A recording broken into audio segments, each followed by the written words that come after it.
Bharatiya Janata party के कौन कौन से दिग्गज चुनावी मैदान में हैं, उनके चेहरे हम आपको लगातार दिखा रहे हैं और इन चेहरों के बलबूते भारतीय जनता पार्टी अपनी नैया को पार कर लेना चाहती है। लेकिन क्या ऐसा संभव होगा? आपको बताते चले, एक तरफ चुनावी मैदान में 8 केंद्रीय मंत्री हैं, एक पूर्व सीएम, एक पूर्व राज्यपाल, जिनको चुनावी मैदान में भारतीय जनता पार्टी की ओर से उतारा गया है। और यहाँ पर वो तमाम दिग्गज चेहरे, खासतौर से तमिलनाडु पर नजर रखिए, क्योंकि युवा चेहरा है के अन्नामलई, जिनके जरिए भारतीय जनता पार्टी तमिलनाडु में कमाल करने की कोशिश कर रही है। और वहीं दूसरी तरफ आपको दिखाई दे रहे हैं विप्लव कुमार देव, उनका क्या होगा त्रिपुरा से, ये बड़ा सवाल। चुनाव का पहला दौर है, जिन दिग्गजों की साख दांव पर लगी हुई है, इनके अलावा नितिन गडकरी नागपुर सीट से, किरण रिजिजू अरुणाचल पश्चिम से, सर्बानंद सोनोवाल डिब्रूगढ़ से, संजीव बालियान मुजफ्फरनगर से, भूपेंद्र यादव अलवर से, अर्जुन राम मेघवाल बीकानेर से, एल मुरुगन नीलगिरी से, जितेंद्र सिंह उधमपुर से, पूर्व राज्यपाल तमिल साई सौंदरराजन चेन्नई दक्षिण से और विप्लव कुमार देव पश्चिमी त्रिपुरा से चुनावी मैदान में हैं। इन सभी की प्रतिष्ठा दांव पर लगी हुई है। भारतीय जनता पार्टी के दिग्गज हैं, जिनके चेहरे के सहारे इस बार भी कमाल करने की उम्मीद बीजेपी की ओर से की जा रही है। अर्जुन राम मेघवाल बीकानेर से चुनावी मैदान में है, ताल ठोक रहे हैं, उनसे बातचीत की है हमारे संवाददाता ने, सुनिए। सर, बहुत लंबे देर तक खड़े रहे आप और फिर वोट डाले, अच्छा लगा कि इतने भारी मात्रा में लोग सुबह से इस बूथ पे आ रहे हैं? मुझे बहुत अच्छा लगा कि जो पहले वोट देने आया पहले वो मतदान करे। ये मेरे मन को भी अच्छा लगता है और मैं इस परंपरा को निभाता भी हूँ और ये मेरे संस्कार है, मेरे चरित्र का पार्ट है। ये 3 बार जीत चुके हो आप इस सीट से, चौथी बार के लिए तैयार हुआ? 100% चौथी बार बीकानेर संसदीय क्षेत्र से भारतीय जनता पार्टी को बीकानेर की जनता बड़े अंतर से चुनाव जीता रही है। इस बार कोई अलग कुछ लगा आपको जब आप वोट के प्रचार के लिए गए? पिछले 3 बार से सकारात्मक भाव था, इस बार बहुत ही सकारात्मक भाव था।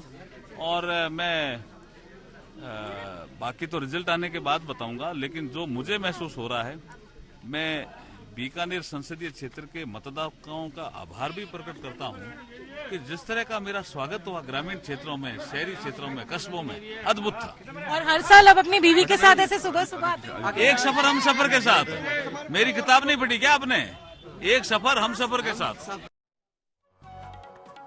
एक सफर हम सफर के साथ। लेकिन जो मतदाता हम सफर बना हुआ है, वो क्या उस तरह से उत्साह के साथ वहां पर पहुंच रहा है, ये बड़ा सवाल है। फिलहाल पहले चरण के जो दिग्गज हैं, वो एक बार फिर से हम आपको टीवी स्क्रीन पर दिखा रहे हैं और इन सभी की ओर से लगातार कोशिशें की गई हैं।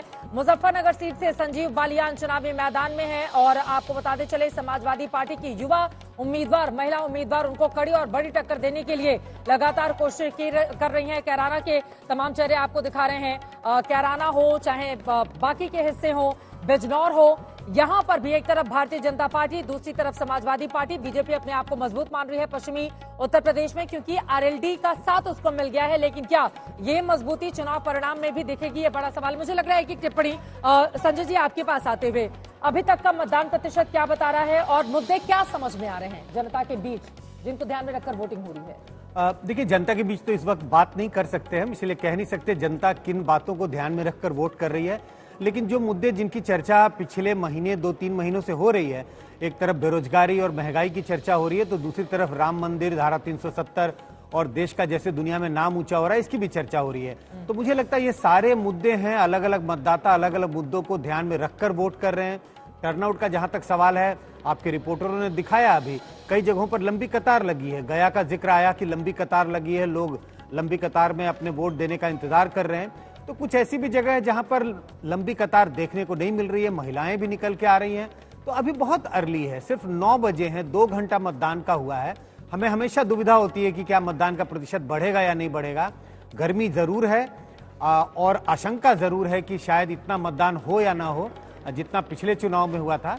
लेकिन मैं अभी भी आश्वस्त हूं कि मतदाता निकल के आएंगे और वोट डालेंगे। और खासकर जब आज तक लगातार अपील कर रही है मतदाताओं से कि अपने घरों से निकले, वोट डालें, इसका असर भी जरूर दिखाई पड़ेगा। बिल्कुल, कड़ी धूप में खड़े होकर दिन भर हमारे रिपोर्टर्स रिपोर्टिंग करेंगे। मतदान करने के लिए तो मतदाताओं को 1 घंटे का ही वक्त निकालना है, जाना आना और मतदान करना। फिलहाल आपको लंबी कतारें दिखा रहे हैं और इसी के साथ ही कहां पर कितनी वोटिंग हुई है बिहार में सुबह 9 बजे तक के मतदान का प्रतिशत आ चुका है। जमुई में 9.12%, नवादा में 7.10%, गया में 9.30% वोट हुआ है और औरंगाबाद में भी हमने आपको दिखाया। आपको बताते चले कि यहां पर आप देखेंगे जमुई जहां से चिराग पासवान की पार्टी चुनावी मैदान में है, गया से जीतन राम मांझी, यहां पर तो मतदान प्रतिशत जाता है, लेकिन औरंगाबाद और नवादा जहां पर बीजेपी के कैंडिडेट चुनावी मैदान में है वहां पर मतदान का प्रतिशत अभी तक कम दिखाई दे रहा है बिहार का। संगीत रागी जी, क्या समझा जाए इससे? अर्ली ट्रेंड है, इसमें कुछ निकाला नहीं जाना चाहिए, क्योंकि ये जो औरंगाबाद की सीट है वो भारतीय जनता पार्टी के लिए बड़ी मुफीद सीट है। यहाँ से हमेशा भारतीय जनता पार्टी जीतता रहा है।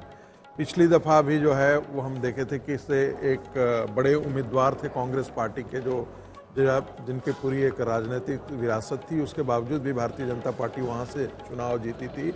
नवादा की सीट भी भारतीय जनता पार्टी के लिए एक फेवरेबल सीट है। तो मुझे कोई लगता नहीं है कि वहाँ पे गया और जमुई से ही अगर तुलना कर लें तो औरंगाबाद और नवादा में क्यों अभी तक कम मतदान देखने को मिल रहा है? 1-2% का आपको मार्जिन है। आपको हमेशा अभी आप देखिएगा उत्तराखंड का आपका दिखा रहा था, अभी दिखा रहा था कि 14 हरिद्वार में 14% है और बाकी जगह 9% और 10%। मैं लौट रही हूँ। मैं 101% आश्वस्त हूँ, अच्छे मार्जिन से मैं चुनाव जीतूंगा।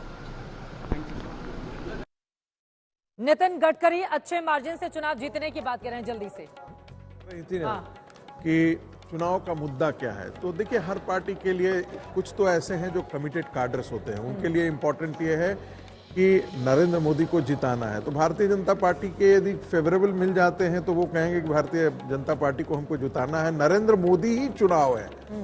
मूलतः ये चुनाव प्रधानमंत्री का चुनाव है कि प्रधानमंत्री हम किसको चुने। आपने देखा होगा कि कई जगह, 1-2 जगह गुजरात में आपका अभी हम देख रहे थे, सुन रहे थे, वहां से ये चुनाव का मुद्दा क्या है।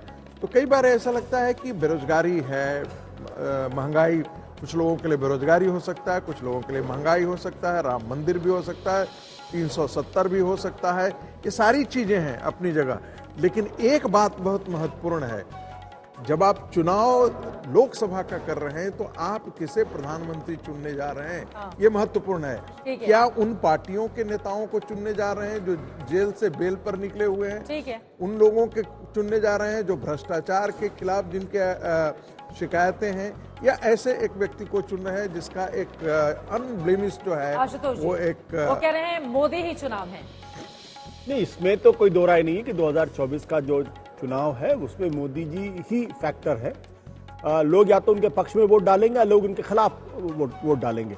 लेकिन अगर इस देश के अंदर अगर महंगाई है, अगर इस देश के अंदर भ्रष्टाचार बढ़ा है, अगर इस देश के अंदर बेरोजगारी बढ़ी है, और ये सारे सर्वे इस बात को की तस्दीक कर रहे हैं पिछले 5 सालों में बढ़े हैं। और जो महत्वपूर्ण बात है, जो CSDS का सर्वे वो भी स्पष्ट तौर पे कहता है, अगर लोगों से पूछा गया कि पिछले 5 साल में सबसे ज्यादा जो महंगाई बढ़ी उसके लिए कौन जिम्मेदार है, तो महंगाई, भ्रष्टाचार, बेरोजगारी, तीनों में लोग केंद्र सरकार को जिम्मेदार पहले मानते हैं, राज्य सरकार को जिम्मेदार बाद में मानते हैं, और बड़ी संख्या में लोग केंद्र सरकार और राज्य सरकार दोनों को मानते हैं। तो अगर लोगों को यह लगेगा कि नरेंद्र मोदी महंगाई, भ्रष्टाचार और बेरोजगारी रोकने में नाकाम रहे हैं, उनकी वजह से महंगाई बढ़ी, तो लोग उनके खिलाफ वोट करेंगे। और अगर लोगों को लगेगा कि देश ने प्रगति की है तो उनके पक्ष में वोट पड़ेंगे। लेकिन मुझे नहीं लगता कि नरेंद्र मोदी के अलावा इस चुनाव में कोई दूसरा कोई मुद्दा है, तो लोग पक्ष या विपक्ष उन्हीं को वोट करने वाले। ये अपने आप में बेहद महत्वपूर्ण है, लेकिन देखना ये भी दिलचस्प रहेगा कि वोटर कितनी बड़ी तादाद में अपने घरों से बाहर निकलते हैं।